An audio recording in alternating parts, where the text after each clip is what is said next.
Bismillahirrahmanirrahim. Assalamualaikum warahmatullahi wabarakatuh.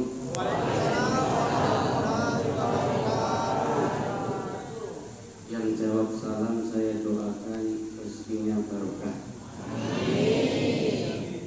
Yang pekerjaannya sebagai penani mudah-mudahan hasil panennya melimpah ruah. Yang masih jomblo-jomblo mudah-mudahan cepat nikah. Yang sudah nikah mudah-mudahan istrinya nambah.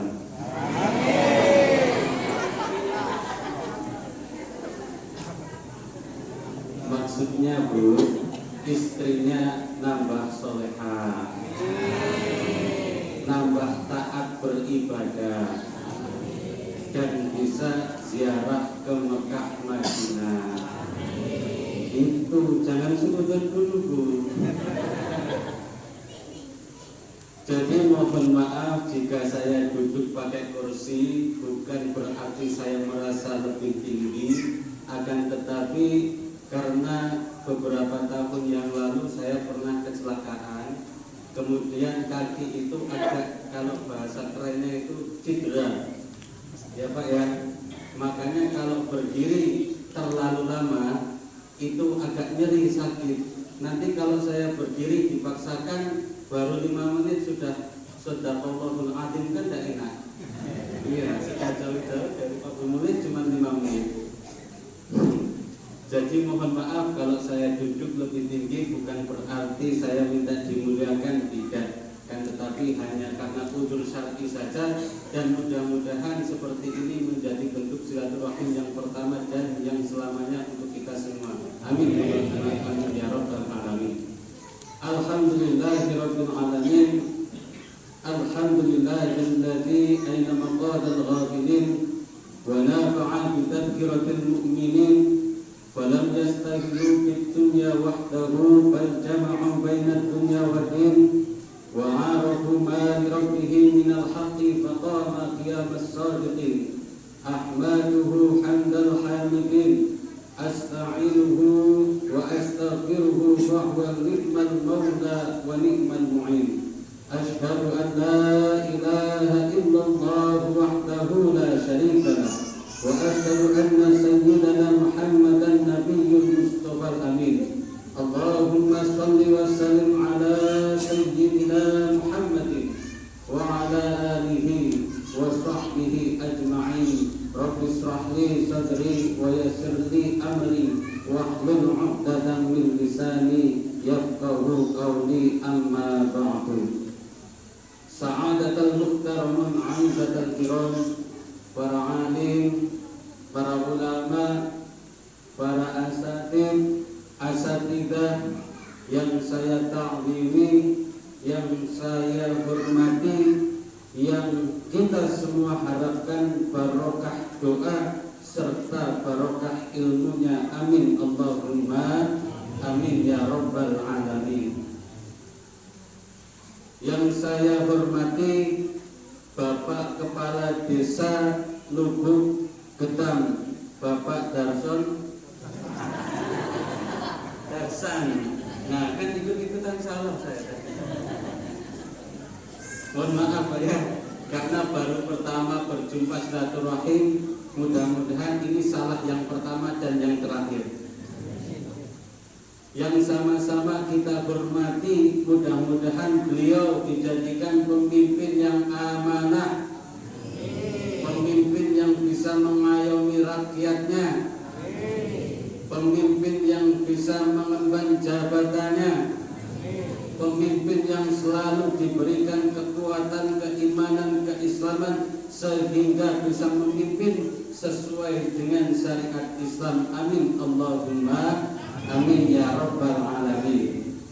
Yang saya hormati jajaran kepengurusan Desa Lubuk Getam, baik perangkat desa maupun BPD yang sempat hadir, tidak dapat saya sebutkan satu persatu. akan tetapi tidak mengurangi rasa hormat dan takzim saya. Mudah-mudahan semua yang hadir pada kesempatan kali ini dimuliakan oleh Allah Subhanahu wa taala. Amin Allahumma amin ya rabbal alamin. Yang saya hormati Ketua Masjid At-Taqwa beserta jajarannya, Ketua Irmas beserta anggotanya yang Masya Allah Ketua Irmasnya merupakan hafiz. Itu suatu keberkahan di desa Lubuk Ketan Pak Bu. Kenapa? Karena suatu daerah, suatu kota, suatu kampung perdesaan itu tidak akan diazab oleh Allah Subhanahu wa taala selama di desa tersebut ada seorang atau banyak orang pemuda-pemudi, anak-anak yang belajar Al-Qur'an. Amin Allahumma amin ya rabbal alamin. Dan alhamdulillah Ketua Irmas tadi merupakan salah satu mahasiswa yang sedang menempuh pendidikan di Sudan. Saya belum tahu Sudan itu daerah mana. Iya, mungkin Prabu Mulih agak kesana dikit itu saja. Yang pasti itu luar negeri Bu. Kalau kesana harus naik pesawat. Ibu pernah naik pesawat? Belum, alangkah. Nanti naik Bu. Saya doakan naik pesawat semua. Naiknya kemana Bu? Ke Mekah, Madinah. Amin Allahumma amin ya rabbal alamin. Jadi nama saya tadi disebutkan Bayu Sugondo. Kalau ada nama Sugondonya berarti saya dari mana Pak? Dah pasti Pak ya? Yakin itu? Enggak ragu? Enggak. Ya saya ini dari Jawa. Asli Jawa, tulen kelahiran Jawa, mbah Jawa, kakek Jawa, ibu Jawa, bapak Jawa.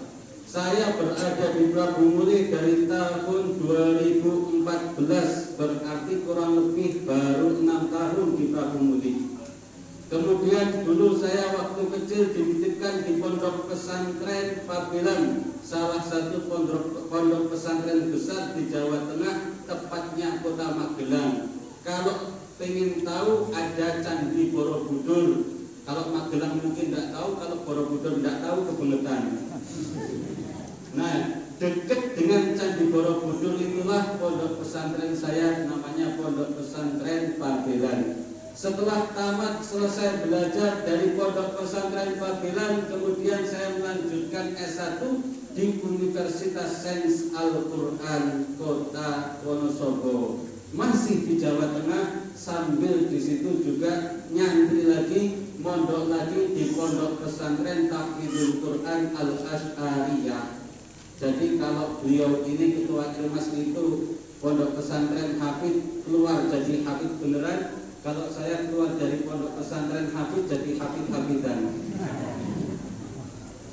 Hafalnya kalau beliau ini juz 1 sampai 30, saya hafalnya Al-Fatihah sama Anas. Jadi yang ujung sama ujung saya hafal. Tengah-tengahnya mbok gak tahu. Bapak Ibu yang saya hormati, di dalam kitab Fawaidul Mukhtarah itu dijelaskan bahwasanya barang siapa berjumpa dengan bulan Ramadan. Kita jumpa dengan bulan Ramadan enggak ini? Kok ragu?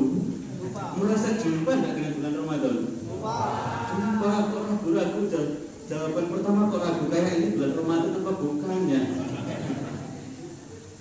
Ketika orang berjumpa dengan bulan Ramadan, kemudian dia melangkahkan kakinya datang ke majelis taklim pada bulan Ramadan, dalam kitab Fawaidul Mukhtarah dijelaskan satu langkahnya seperti ibadah 1 tahun tanpa henti. Masya Allah.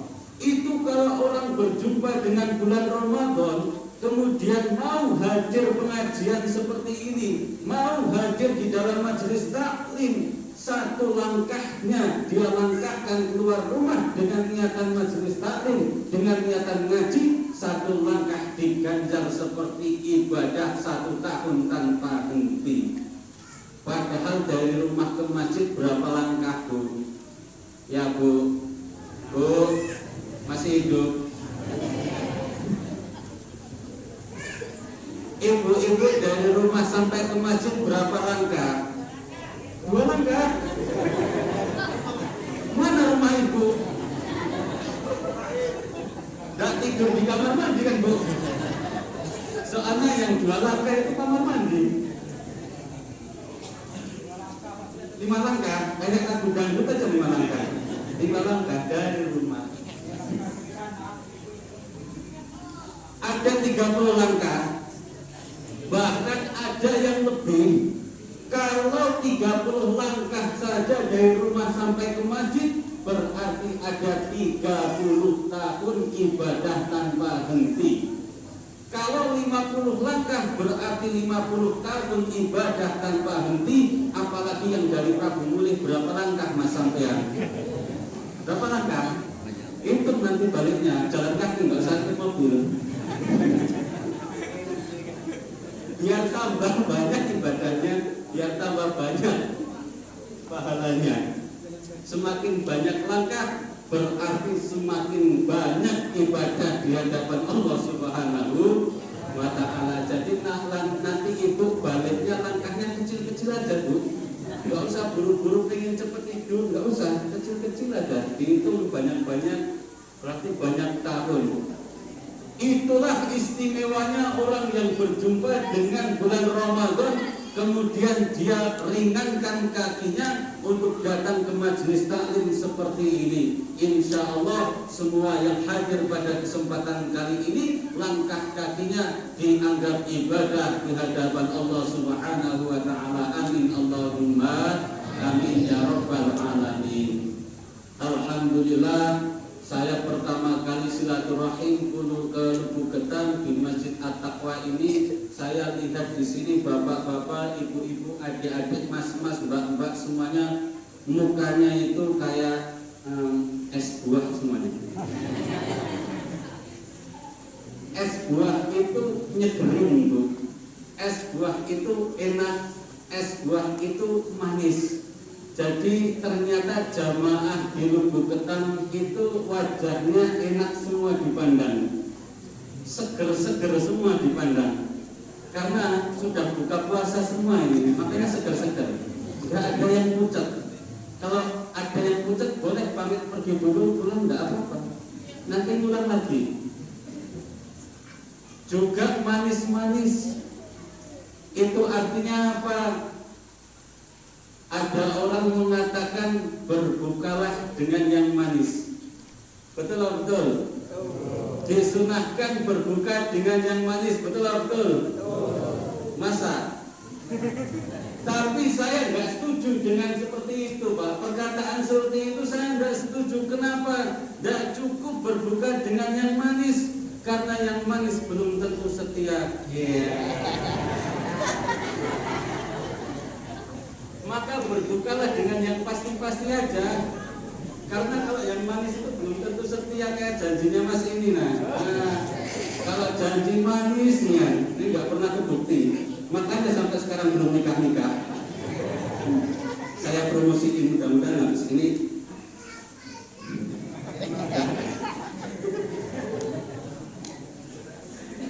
Jadi yang 2 ini Bu, Pak, ini masih jomblo semua. Kalau mau cari menantu yang setengah soleh, ini 2-2-nya.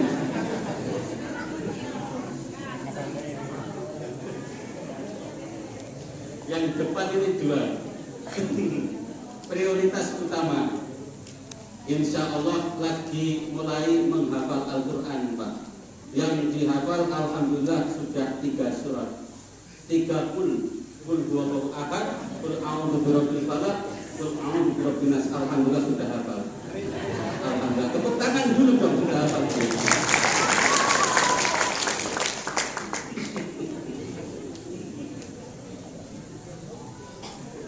Bapak Ibu yang saya hormati, kenapa saya nggak setuju dengan orang yang mengatakan disunahkan berbuka puasa dengan yang manis-manis? Karena di dalam riwayat juga tidak ada Rasulullah mengatakan berbukalah dengan yang manis. Tidak ada.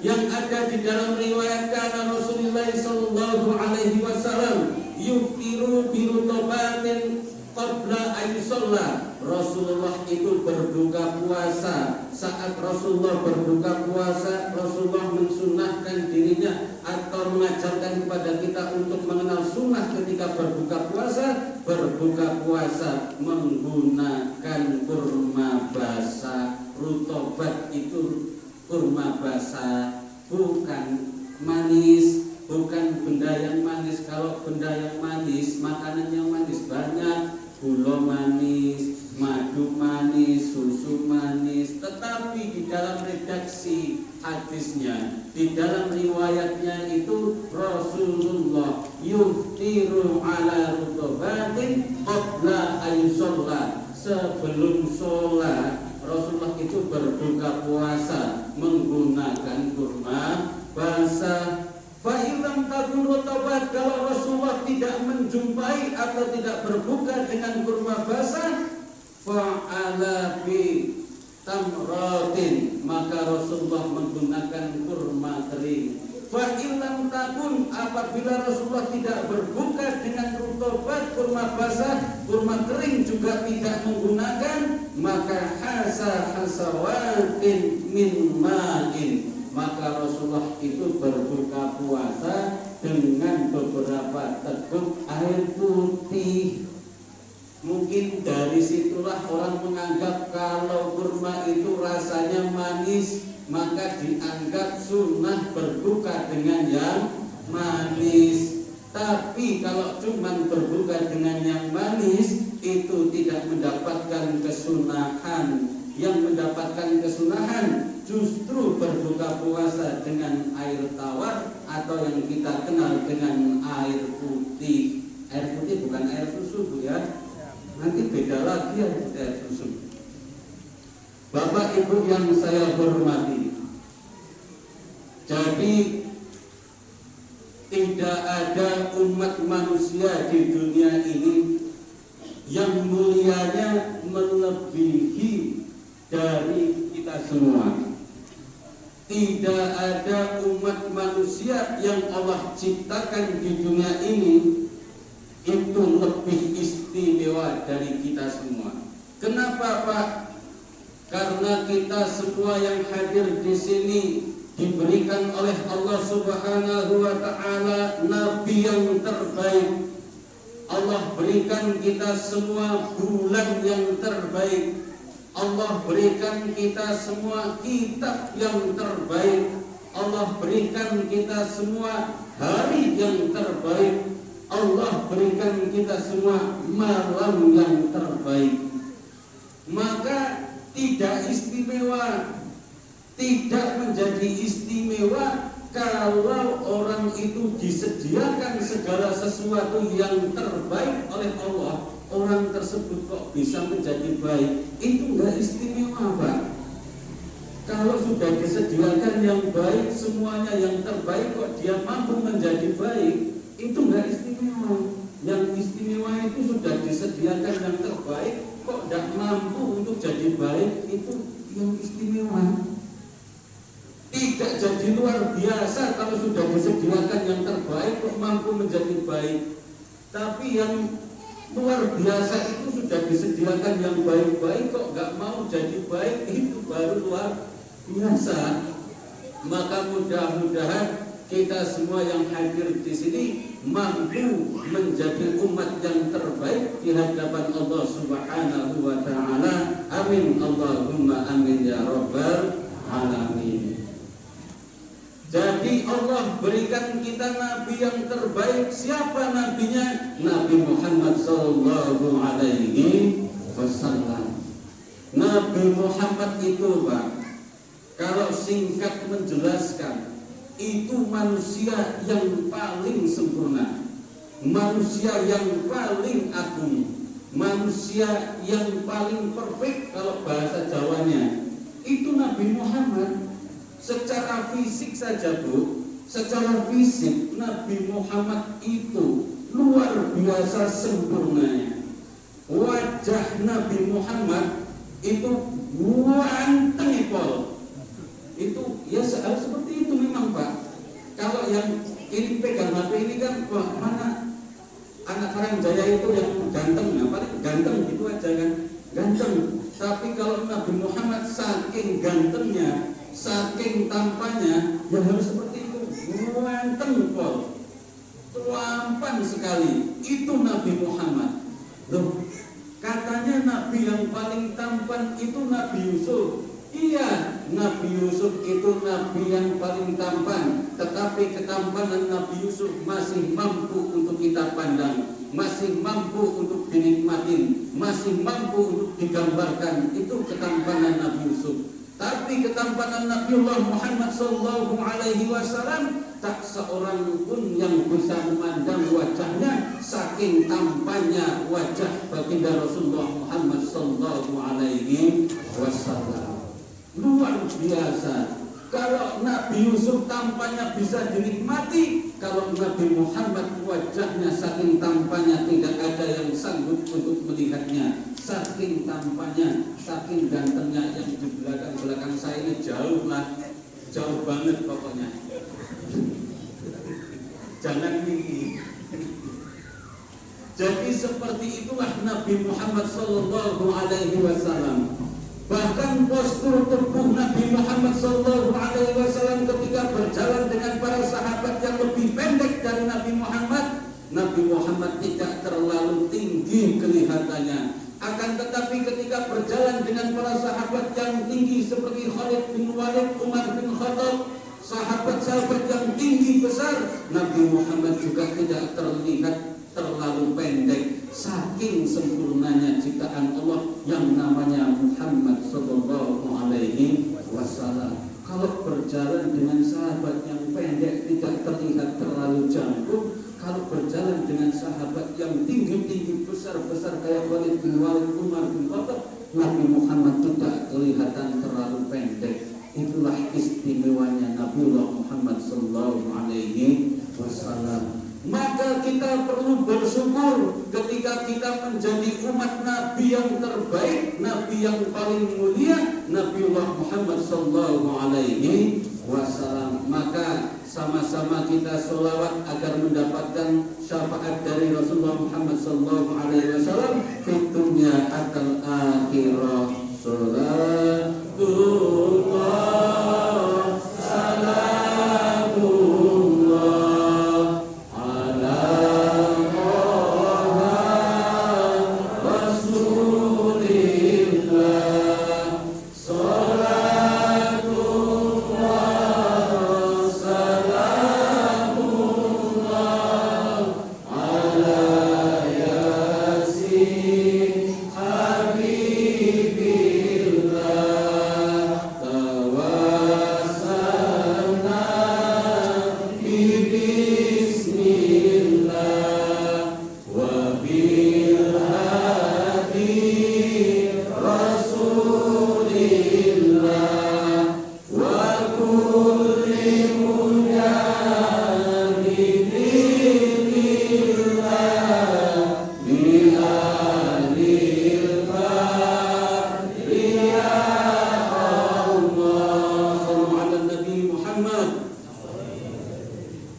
Man shalla alaihi salatan wahidan sallallahu alaihi biha asran. Barang siapa bersolawat kepada baginda Rasulullah Muhammad sallallahu alaihi wasallam satu kali saja solawat, maka Allah akan memberikan 10 kebaikan. Amin Allahumma amin ya rabbal alamin. Maka perbanyaklah bersolawat agar kita banyak-banyak mendapatkan syafaat, karena hanya itulah yang akan menolong kita di akhirat. Amin Allahumma amin ya rabbal alamin. Bapak Ibu yang saya hormati, Allah Subhanahu wa taala memberikan nabi yang terbaik.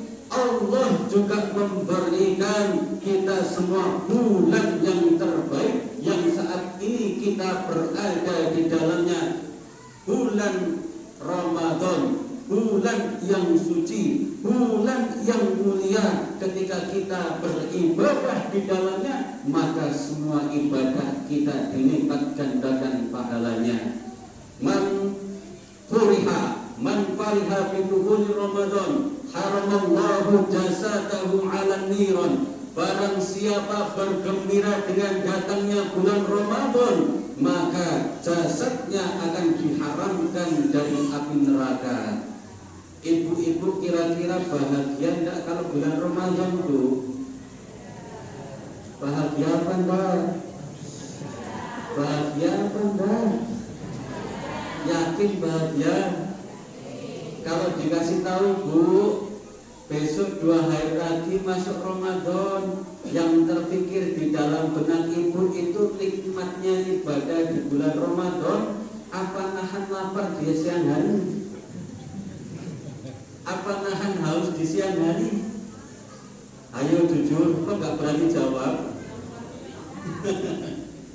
Ibu-ibu, kalau dikasih tahu bakal datang bulan Ramadan, kepikiran lapar dan haus, apa kepikiran nikmatnya sholat tarawih berjamaah?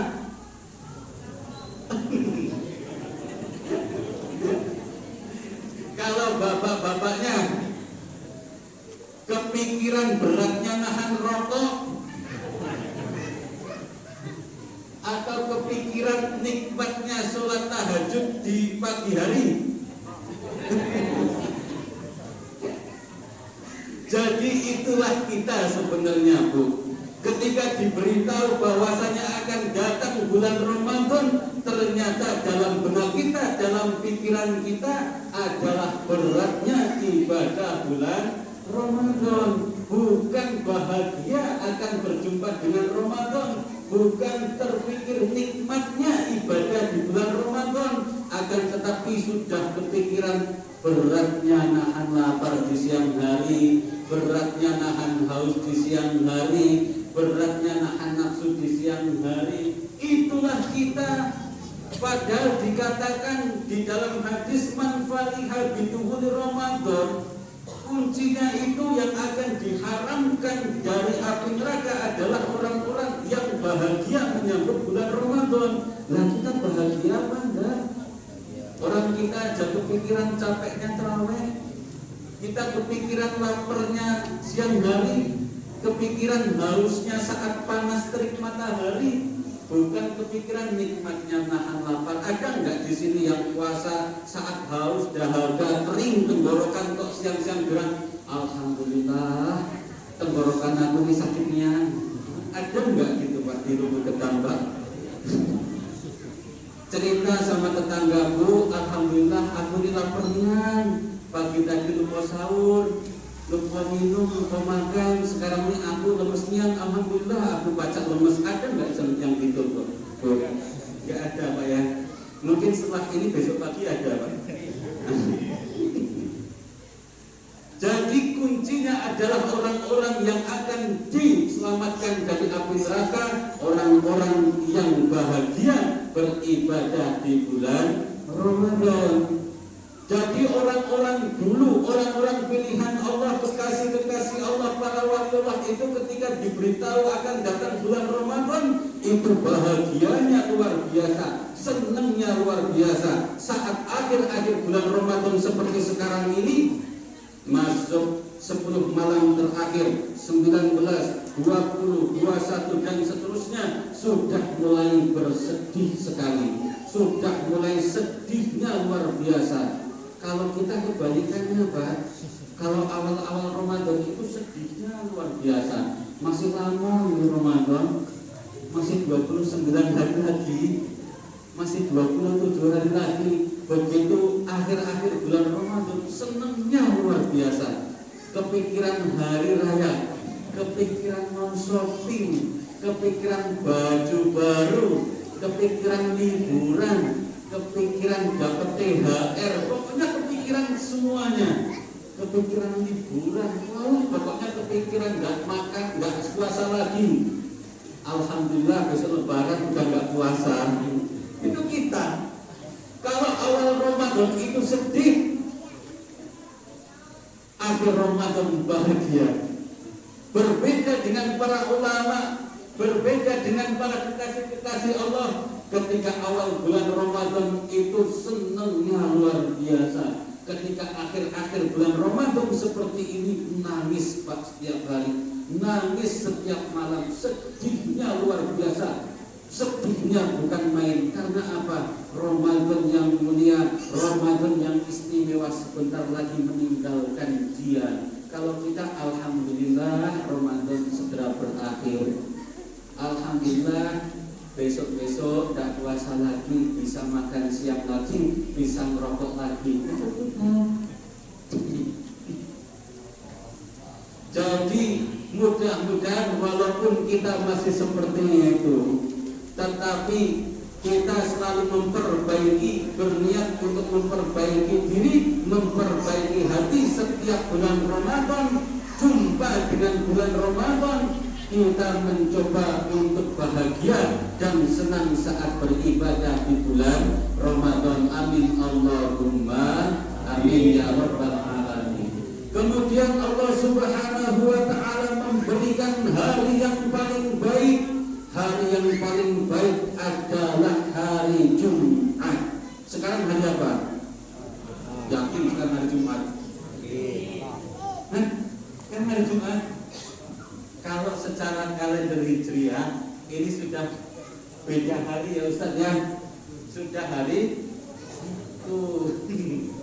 Tapi kalau Masehi masih hari Jumat. Ya pokoknya terserah lah mau dianggap masih apa Hijriah. Yang penting kita ketahui kalau hari yang terbaik yang kita miliki, yang diberikan oleh Allah Subhanahu wa ta'ala untuk kita semua adalah hari Jumat, hari Jumat. Bahkan dikatakan al-Jum'atu sayyidul ayam, yang namanya hari Jumat itu penghulunya hari. Dari 7 hari yang ada, Isnin, Selasa, dan sampai balik lagi, yang paling istimewa adalah hari Jumat, di mana amal perbuatan kita, di mana munajat kita, di mana doa-doa kita ketika kita berdoa pada hari itu diijabah oleh Allah Subhanahu wa ta'ala. Maka kalau jumpa dengan hari Jumat, banyak-banyak bersolawat, banyak-banyak bermunajat.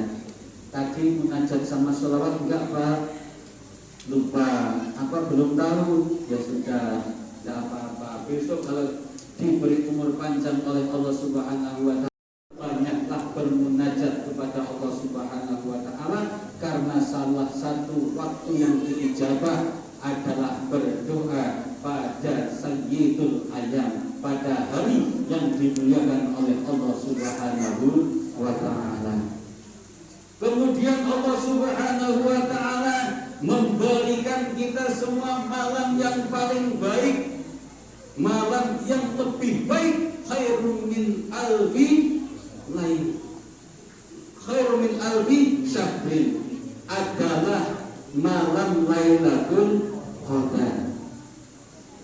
Tidak ada yang bisa memiliki malam Lailatul Qadar kecuali umat baginda Rasulullah Muhammad sallallahu alaihi wasallam. Dan kita alhamdulillah merupakan umat yang paling istimewa karena menjadi umat Nabiullah Muhammad sallallahu alaihi wasallam yang akan berjumpa insyaallah dengan malam Lailatul Qadar insyaallah. Bapak Ibu yang saya hormati, kemudian Allah Subhanahu wa ta'ala memberikan kita kitab yang paling istimewa dari kitab-kitab agama lain, adalah kitab Al-Quranul Karim. Jadi setiap agama mempunyai kitab, kitab Taurat, kitab Injil, Weda, Tripitaka, semua kitab agama lain kalah istimewanya dengan kitab yang kita miliki, yaitu Al-Quranul Karim. Kitab dianggap suci kalau kitab tersebut belum terintervensi oleh tangan manusia. Kalau sudah ada campur tangan manusia di dalamnya, maka kitab tersebut bukan disebut kitab suci lagi. Satu-satunya kitab yang belum terintervensi oleh tangan manusia, dan sampai kapanpun ila yaumil qiyamah nanti tidak akan pernah terintervensi oleh tangan manusia, adalah kitab suci agama Islam, Al-Quranul Karim. Maka luar biasa Pak. Bukan berarti tidak ada orang yang pernah ingin membuat kitab suci seperti Al-Quran? Tidak. Zaman dulu, zaman Rasulullah Muhammad SAW, bahkan ada yang namanya Musailamah Al-Kadzab. Bapak-bapak kenal tidak sama Musailamah Al-Kadzab? Ya Pak ya, mau kenalan apa Pak? Kalau mau kenalan ya itu jalannya kalau sendiri Pak ya. Musailamah Al-Kadzab adalah nabi palsu di zaman Rasulullah. Jadi zaman Rasulullah dan ketika Rasul masih hidup itu sudah ada nabi palsu namanya Musailamah, makanya disebut gelarnya Al-Kadzab, pembohong, ngaku-ngaku nabi palsu, ngaku-ngaku sebagai utusan Allah, ngaku-ngaku mendapat wahyu dari Allah, ngaku-ngaku mempunyai kitab seperti Al-Quran. Bahkan saking tingginya menjadi nabi, ingin menyesatkan orang-orang di Jazirah Arab, membuat surat seperti surat Al-Fil. Itu Musailamah Al-Kadzab Pak. Ada surat Al-Fil versi Musailamah Al-Kadzab. Kalau versi Al-Quran yang asli surat Al-Fil itu gimana? Alam taro kaifa fa'ala rabbuka bi ashabil fil. Alam yaj'al kaidahum fi tadlil, dan seterusnya ila akhiril ayat. Akan tetapi versi Musailamah Al-Kadzab, Al-Fil wa mal fil wa ma adraka mal fil lahu khurtumun tawil. Bagus secara bahasa, bagus secara retorika bahasaannya, tetapi kalau diartikan itu mengguyu Pak. Bapak-bapak tahu guyu? Ketawa lah kalau mau dengar artinya. Dengar apa enggak? Apa sudah tahu artinya? Oh, kirain sudah tahu artinya enggak? Saya artikan lagi. Al-fil, gajah. Wa mal-fil, apa itu gajah? Wa ma adraka mal-fil, apakah kamu tahu apa itu gajah? Lahu khurtumun tawil, gajah itu punya belara yang panjang. Lah kalau gitu nggak usah pakai surat Al-Fil aja, kita tahu kebun binatang, kita lihat gajah mesti gitu ya Pak, ya enggak? Al-Fil gajah, wa mal-fil, apa itu gajah? Wa ma adraka mal-fil, apakah kamu tahu apa itu gajah? Lahu khurtumun tawil, gajah itu punya belara yang panjang, nggak usah pakai surat Al-Fil. Datang aja ke kebun binatang, kita tahu kalau gajah punya belara yang panjang. Kalau nggak diartikan kayak surat beneran ya nggak Pak? Kalau dibikin terawih kira-kira tadi ada yang subhanallah apa enggak? Kecuali yang tadi Mas yang hafid tadi mungkin ini aku ini hafal 30 juz gak kate ini surat ini. Tapi bapak-bapak yang enggak tahu kira ya ada yang ini. Al-fil wa mal-fil wa ma adraka mal-fil, apa ini? Kalau dibaca nian ya enggak masalah sebenarnya, karena surat pendek itu punya sunnah, tapi ya berdosa. Kita kok membuat main-mainan di dalam sholat. Itulah karya Musailamah Al-Kadzab, ingin nyaingin kanjeng Nabi Muhammad sallallahu alaihi wasallam, ingin membuat Al-Quran, bahkan ditantang oleh Allah sampai saat ini masih terbuka. Untuk siapa? Untuk kita semua. Saya, bapak-bapak, ibu-ibu, semua yang hadir, kalau tidak percaya dengan Al-Quran, ditantang oleh Allah Subhanahu wa Ta'ala untuk membuat surat satu saja seperti yang ada di dalam Al-Quran. Ditantang oleh Allah, masih terbuka tantangannya. Wa in kuntum fi raibin mimma nazzalna 'ala 'abdina fa'tu bi suratin min mislih.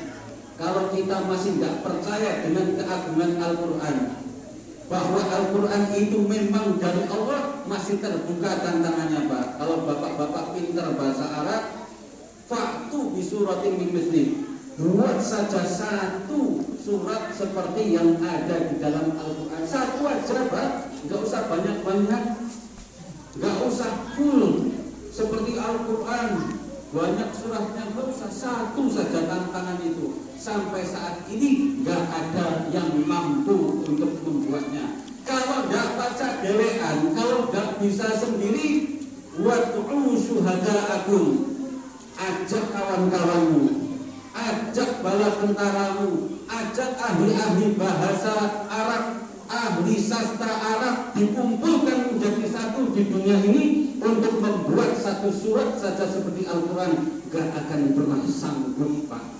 Kalau ada yang sanggup, kalau Al-Quran itu buatan manusia yang disangkakan oleh orang kafir Quraisy bahwasanya Al-Quran ini buatan Nabi Muhammad, maka seharusnya orang Arab itu lebih bisa membuat Al-Quran, karena orang Arab itu jago masalah syair, jago masalah bahasa Arab, pinter-pinter, pandai-pandai. Tetapi kepandaiannya membuat syair, kepandaiannya berbahasa Arab, bahkan dari lahir itu orang Arab sudah pinter bahasa Arab, Pak. Iya, saya juga waktu ke Arab itu heran, kok anak kecil udah pinter bahasa Arab. Saya ini baru kuliah atau baru masuk pondok 3 tahun baru, itu usia 12 tahun baru sedikit-sedikit tahu bahasa Arab. Lah waktu saya ke Arab, kok anak-anak kecil-kecil udah pinter-pinternya bahasa Arab. Saya heran, di mana dia belajar bahasa Arab, kok kacak pinter-pinter ngobrol bahasa Arab. Untung nggak saya aminin, Pak. Karena kalau pakai bahasa Arab kan di kampung saya hanya doa saja, Pak. Hanya doa saja yang pakai bahasa Arab. Makanya kirain itu anak-anak kecil lagi ngobrol, lagi berdoa. Untung nggak saya aminin waktu itu. Ibu-ibu, bapak-bapak yang saya hormati, ini saya sampai jam berapa? Ya? Sampai sahur. Itikaf, bapak-bapak enak di situ duduk. Nah, saya ngomong di sini sampai jam berapa? Jadi Pak, Ibu yang saya hormati, mudah-mudahan kita semua dijadikan ahlul Quran semuanya. Dijadikan anak keturunan kita juga menjadi ahlul Quran. Kalau sudah menjadi ahlul Quran, jaminannya adalah masuk ke surganya Allah Subhanahu wa Ta'ala. Maka saya doakan semua yang hadir di sini semuanya masuk surga semua. Amin. Amin ya rabbal alamin. Mau bapak-bapak, ibu-ibu duluan apa saya duluan yang masuk? Ibu-ibu pengen nggak masuk surga, Bu? Pengen. Kapan kira-kira mau masuk surga? Kira-kira punya rencana kapan untuk mau masuk surga? Mau cepat masuk surga apa mau lambat masuk surga? Pak, mau cepat masuk surga atau lambat masuk surga, Pak? Lambat. Tadi pengen masuk surga, sekarang ditanya kapan masuk surga, lambat. Nanti gak kebagian tiketnya, Pak, kalau terakhir. Kalau pintunya sudah ketutup gimana kalau lambat-lambat? Iya, ngulang lagi Bapak nanti kalau pintunya diketok-ketok gak kebuka. Saya doakan mudah-mudahan Bapak duluan masuk surga, ibu-ibu belakangan. Gak ada yang berani bilang amin. Gak ada yang berani. Jadi kira-kira Bu, bapak-bapak duluan apa ibu-ibu duluan masuk surga? Bareng-bareng Bu ya. Satu keluarga masuk surga bergandengan tangan.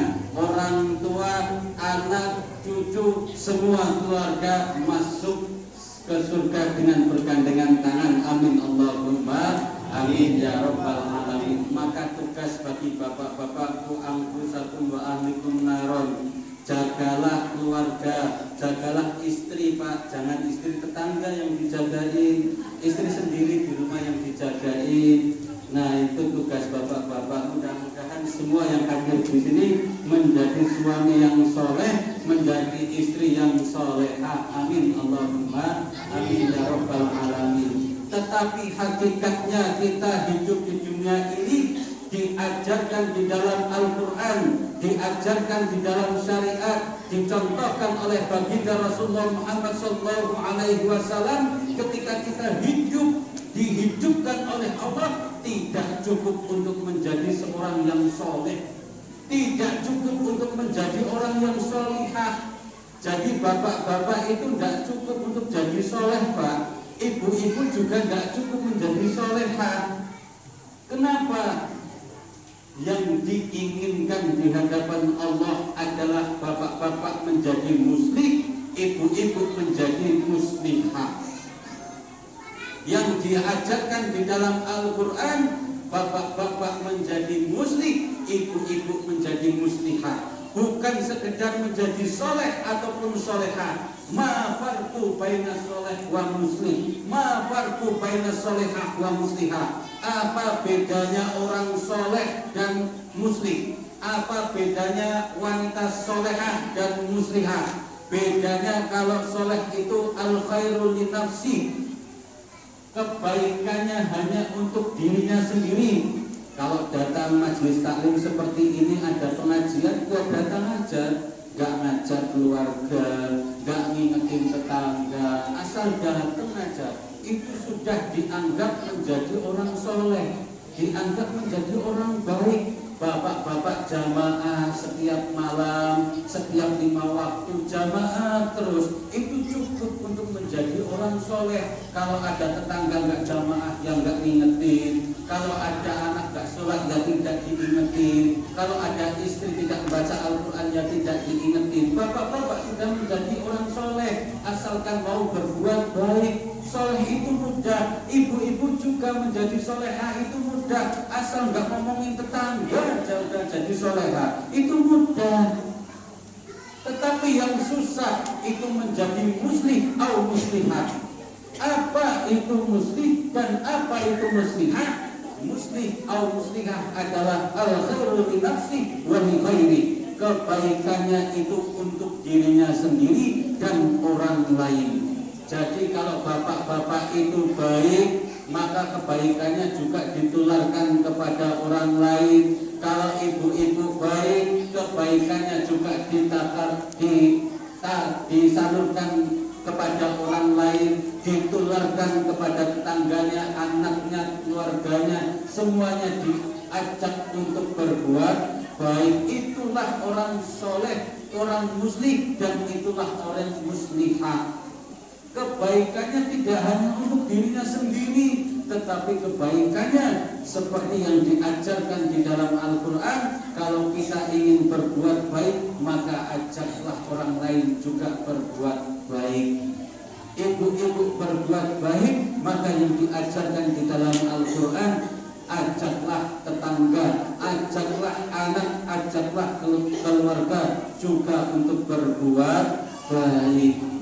Bukankah Rasulullah sudah mengatakan khairun nas anfa'uhum linnas? Sebaik-baik manusia itu yang bisa bermanfaat baik untuk orang lain. Sebaik-baik manusia, Pak. Kalau kita ingin menjadi manusia yang paling baik, ternyata itu kalau kita menjadi baik, kebaikannya tidak untuk diri kita sendiri, tetapi juga untuk orang lain. Maka mudah-mudahan kita yang hadir di sini tidak hanya menjadi orang yang baik untuk diri kita sendiri, tetapi baik untuk orang lain juga.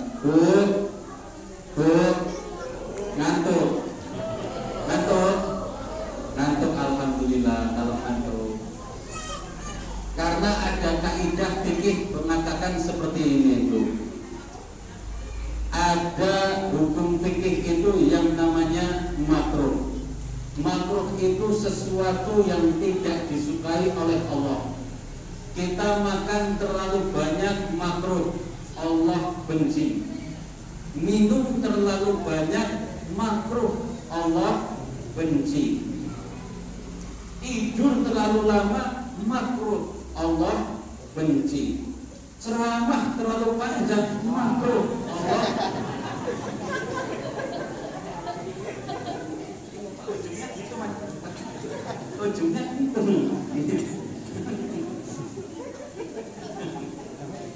Jadi bapak-bapak, ibu yang saya hormati, mohon maaf kalau bahasa saya ini kasar karena saya makhluk kasar, berbeda dengan bapak-bapak, ibu-ibu bahasanya halus karena bapak-bapak, ibu-ibu makhluk halus.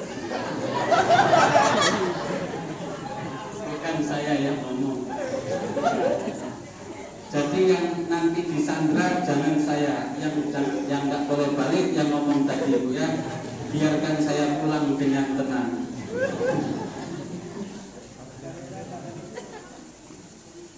Jadi apapun yang saya sampaikan dalam waktu singkat ini, kalau terlalu panjang mesti bapak-bapak, ibu-ibu juga butuh istirahat. Kalau saya cuma ngomong ngecupru saja, baca hadis jelasin sampai sahur, betah Pak Bu. Tapi nanti yang dengerin cuma 3 orang ini di depan. Yang lainnya sikok, pura-pura ke WC kamar mandi balik, sikok lagi balik. Nanti keluar satu-satu pura-pura wudhu, pura-pura balik. Udah. Kalau saya betah aja ngecupru kayak gini, memang gawean saya ngajarin di pesantren suruh ngomong. Makanya betah. Yang nggak betah bapak-bapak udah pindah posisi, yang tadinya mak ini udah mak ini. Panas pantatnya Pak ya. Iya. Yang tadinya belum bersandar, pas bersandar mak ini ngapola ini lamonian, akulah ngantuk. Posisinya lah pindah-pindah, punggunglah pegel, pantatlah panas, kakilah kesemutan, matalah mengantuk. Pokoknya komplit penyakitnya kalau pengajian. Tetapi kalau main HP sampai jam 1 malam kaki alasan. Nonton TV, nonton bola, kemarin semifinal Liga Champions mana sama mana Pak? Chelsea sama mana kemarin? Menang mana? Kalau nonton bola itu gak ada pegelnya. Pantat itu adem ayem, punggung gak panas. Main voli sampai maghrib juga seperti itu. Loncat juga gak pegel, kaki gak kesemutan. Padahal loncat itu Pak, tapi nggak kesemutan. Disuruh silah belum ada 1 jam, lah pindah posisi, ada yang selonjoran lah, ada yang tipu, ada yang silah, ganti posisi, macem-macem pokoknya. Tapi jangan khawatir Pak, jangan khawatir Bu.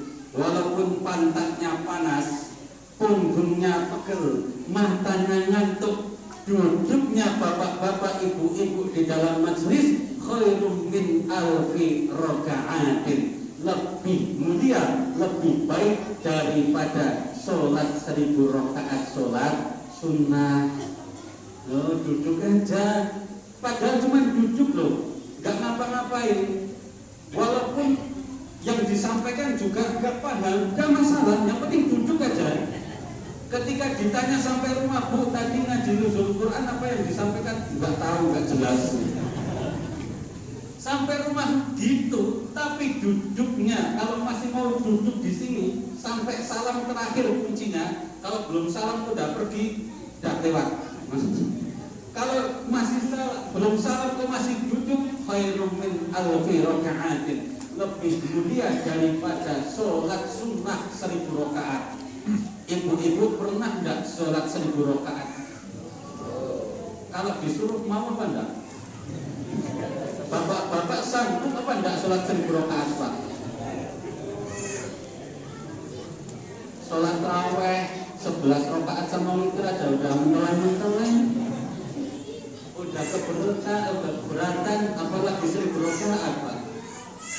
Apalagi kalau imamnya itu kelamaan, waduh. Ya ini kita itu diberikan keistimewaan oleh Allah Subhanahu wa Ta'ala.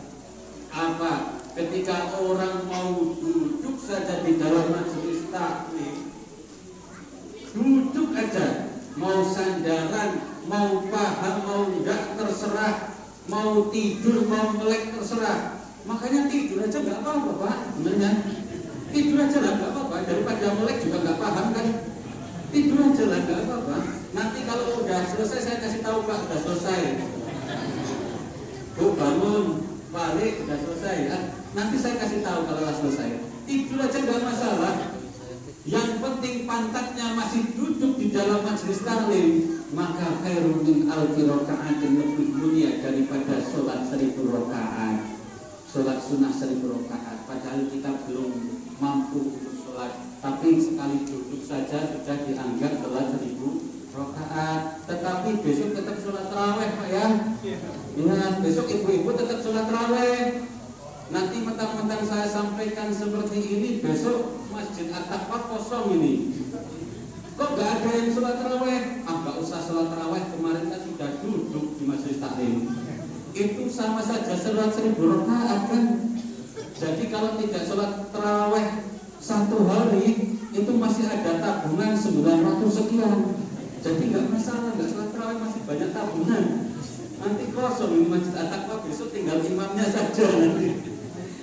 Yang ada, yang Bilal sama imam bertiga ya besok. Yang hadir yang lainnya pakai dalil ini, nggak usah tarawih, kemarin sudah duduk di Majelis Taklim kok, sudah punya tabungan 1000 rakaat. Maksudnya itu bukan untuk menggantikan sholat sunnah, akan tetapi fadilahnya, pahalanya, ganjarannya seperti halnya kalau kita mau bangun kemudian sholat 1000 rakaat itu lebih mulia daripada kita sholat 1000 rakaat, lebih mulia kita duduk bermajelis taklim seperti ini. Alhamdulillah. Makanya sering-sering ada majelis taklim. Tadi apalagi sudah ada kajian rutin 1 pekan sekali, Mas ya. Alhamdulillah, itu merupakan wasilah kita takarub kepada Allah, wasilah kita mendapatkan banyak fadilah di bulan Ramadan, apalagi nanti akan diteruskan di luar bulan Ramadan. Mudah-mudahan kita semua hatinya, jasadnya, dohirnya, batinnya diberikan keistiqomahan dalam ibadah kepada Allah Subhanahu wa Ta'ala. Amin Allahumma amin ya rabbal alamin. Al khairu kulluhu bi yadayk wa syarru laisa ilaik, wallahu al-muwaffiq ila aqwamit thariq. Wassalamu alaikum warahmatullahi wabarakatuh. Mohon maaf kalau boleh diberi izin, jadi sedikit promosi, tidak apa-apa Pak Bu ya. Bukan promosi saya belum nikah kan, tenang aja.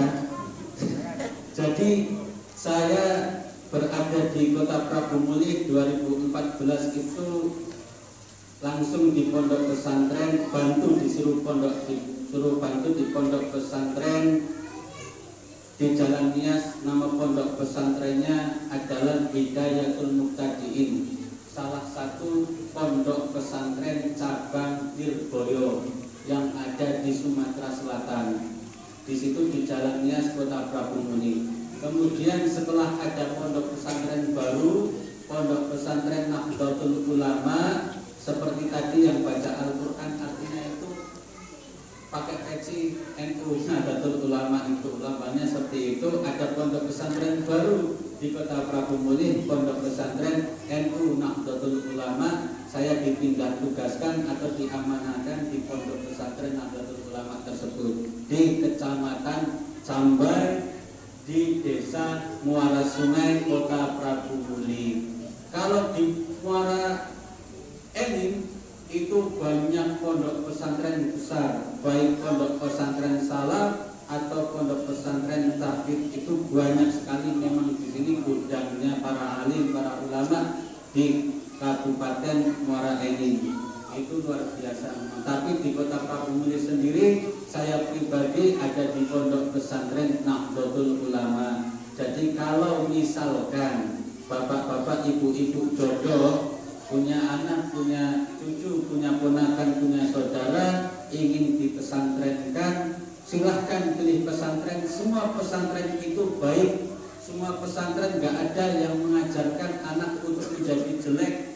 Tidak ada pesantren yang mengajarkan untuk tidak berbakti ke orang tua. Tidak ada pesantren yang tidak mengajarkan tentang Al-Quran. Tidak ada. Semua pesantren itu mengajarkan ke hal yang baik. Silahkan bapak-bapak, ibu-ibu, kalau menjadi jodoh, keluarga, anak, saudara, cucu masuk ke pesantren, masukkan ke pesantren yang ada di Kota Muara Enim, Kabupaten Muara Enim. Kalau saya pribadi di Kota Prabu Muli di pondok pesantren Nahdlatul Ulama. Jadi mohon maaf, ini saya ngomong lagi, tutup lagi apa enggak? Tadi udah salah kok ngomong lagi, tutup lagi apa enggak ini? Jadi untuk doa penutup majelis saya aturkan ke Sohibul Bait yang lebih barokah, yang lebih afdol. Kayak karena di sini saya hanya tamu. Kalau doa kita sama-sama hafal, tetapi yang paling fadilah, yang lebih afdol adalah yang berdoa tuan rumah yang lebih lama mungkin di sini. Kalau saya mungkin di sini nunggu punya istri sini dulu baru mungkin di sini. Aminnya jangan kencang-kencang dulu Pak. Nanti. Jadi